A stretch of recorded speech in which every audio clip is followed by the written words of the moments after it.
to the Funny Hair Show. Just made it here to Robinson's Flat, or Robinson Flat, depending on if you're looking it up on Google or on the maps. It's one or the other. Forest filled with what we call Lego trees. These trees that are stacked kind of horizontally. Hilarious. Anyway, it appears as though I have the campground all to myself tonight. This is Sunday, that would be the 2nd, and I rode all the way up Forest Hill Road, and I decided to take the direct route to get up here to make sure that I got a camp spot. And I guess there's 3 things. 1, there's nothing but camp spots. Everything is open. 2, I was told by the 2 sheriffs that are up here, Sean and I can almost remember the other guy's name, that both Highway 96 from French Meadows and the other one, I can't remember the number, but coming over from Soda Springs, the off-road routes that I usually take in, both of those are closed. They're not passable due to snow and fallen trees. So I don't know if I want to call it laziness that I took the direct route, but it was fortunate that I did, because I would have ended up riding to some certain point and having to turn around anyway to end up coming back up the way that I did. So I've got my tent set up. Looks like somebody left me a decent amount of firewood, and there's a couple of pieces of hot wood inside the bear box as well, so that was pretty awesome. I haven't walked around yet to scope out the other sites to see what kind of goodies were left behind firewood wise, but looks like it'll be a nice quiet night. It's still kind of early. I don't know what time it is. It is not quite 3:30, so it's possible that people might roll in. This camp spot, number 7, still has snow in the parking spot. And there's snowpacks throughout this site over here, but that's pretty solid. Wow, it's cold. Yeah, Robinson Flat.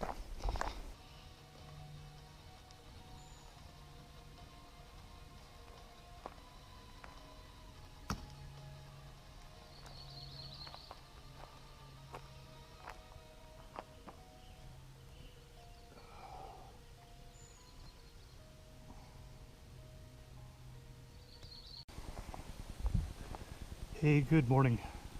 Let me turn off this app. This app sucks. Good morning. It is 11 o'clock in the morning. Barely, still morning. It was a weird night last night. I didn't get very good sleep for a couple of reasons. Packed up. I didn't film anything in the morning. I ended up sleeping in 2 or 3 times for various reasons that are funny now, very weird, and a little unnerving then. But I went to bed last night around 9:30ish, and let my fire go out, and the campground was almost empty. I have to first give a shout out to cyclist Steve. I was here, just finished setup camp, and I'm in Robinson's Flat Campground up in the hills in the middle of nowhere, and this guy comes pedaling into the campsite, into the campgrounds. So even though he couldn't breathe, I immediately had to stop him and say, "Where are you coming from? Where are you going? How long have you been on the road?" He's coming from Tahoe, and he's on his way back home to Sacramento over the course of a few nights. I thought that was extremely cool. So he grabbed a campsite, like 2 campsites over, and there was one other couple down at the entrance to the park. Steve crashed out early. I invited him to the campfire. I was just hanging out, drinking a couple of beers, and he had pedaled all day, so he crashed out early. So I could hear him snoring. So that was Steve.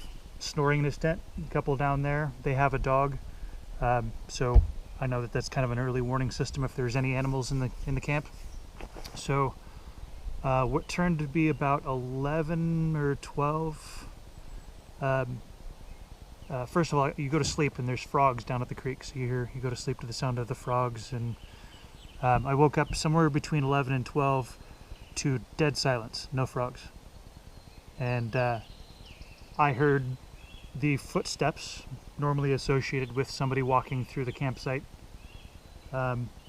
except there was no flashlights, there was no light. All I heard was footsteps. And it was kind of a fairly medium lit night because of the moon. The moon was still up then, but I heard footsteps. So I just figured whatever, somebody's on the way to the restroom. But then the footsteps were getting closer, and the footsteps were not from the restroom side. The footsteps were from the forest side of the campground, and they were getting closer at just a normal, easy walking pace. And it was bipedal. There was 2 steps. I don't know what the gait of a bear is like. I don't know if they walk 2 feet, 2 feet, 2 feet, or if they do something that would sound like just 2 feet snapping twigs. So I just decided to listen. Maybe Steve was going out to the woods to pee, who knows, but the footsteps kept getting closer. Next thing I know, that and I can't claim to be able to judge distance and sound while you're in a tent in the middle of the campground in the middle of nowhere, but the footsteps sounded basically like it's right here by the bear box. So that's bear box, my table, my tent. So basically when the footsteps got to where they sounded like they were right here, I had already sat up in bed, grabbed my flashlight, my headlamp, and they were so close that I figured somebody was walking into my camp. So I shouted out. I said, "Hey, where are you going? What are you doing?" And the footsteps stopped. I didn't hear anything. The footsteps just stopped. So I waited, heartbeat going, like I got my bear spray right here. So I voiced out, said, "I've got bear spray." No response, no further footsteps. I sat there for, who knows, 15, 30 minutes, because whatever it was, not 30 minutes, but I just decided I'm going to poke out. So I, loud zippers, there's no quiet zippers on any tents, so loud zippers open, loud zipper for the flap open, get the flap open, spotlight, out into the forest. Nothing. Pop up, 360 degree, trying not to shine it at Steve because he wants to wake other people up. Nothing.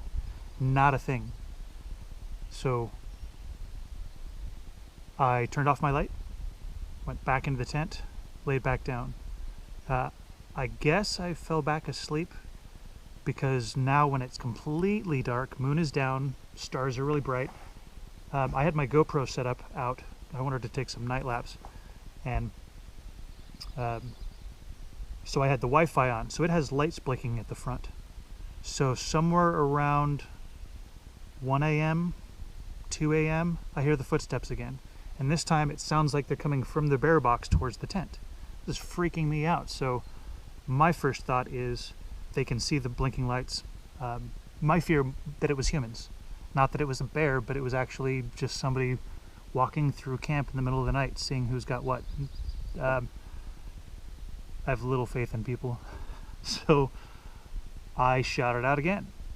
I said, "Who is there?" Footsteps stop. I unzip the bottom of my door. I reach underneath and I grab the GoPro and I pull it into the tent, closing everything behind me.